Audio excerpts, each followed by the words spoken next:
For today's video, tuturuan ko kayo kung paano maglagay ng video or media sa layer ng KineMaster nyo. Okay? Wala nang patubig-tubig na at let's get started. Okay guys, ang una natin gawin is punta tayo sa Play Store. Pagkatapos, i-type niyo yung KineMaster Pro Editor at i-install natin.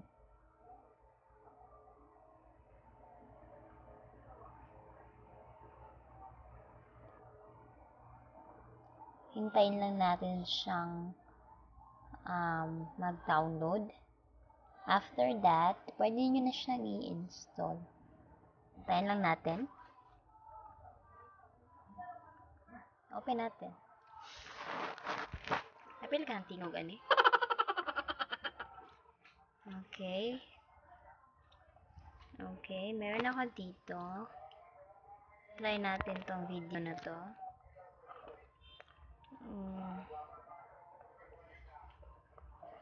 Tingnan natin kung may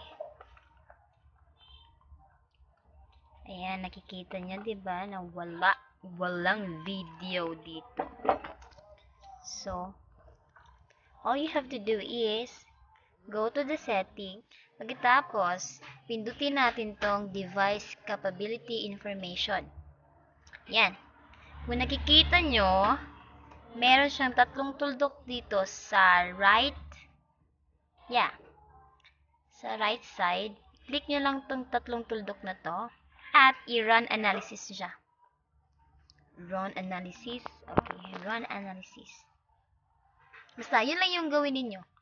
Basta run analysis until lumabas yung video niya dun sa layer ng KineMaster. Pag hindi pa siya lumabas, basta, pindutin nyo lang palagi yung tatlong tuldok na yun.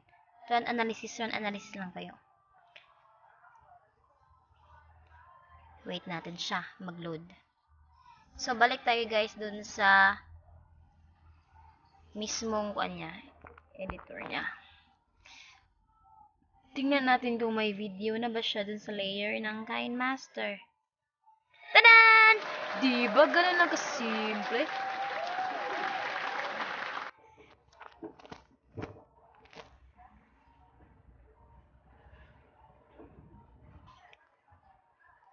Really?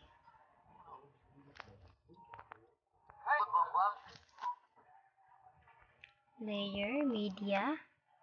Tapos lagay natin itong video na to. Para sa reaction video natin.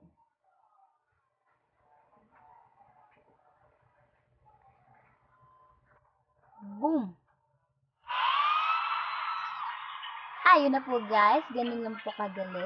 Kaya, mag-subscribe.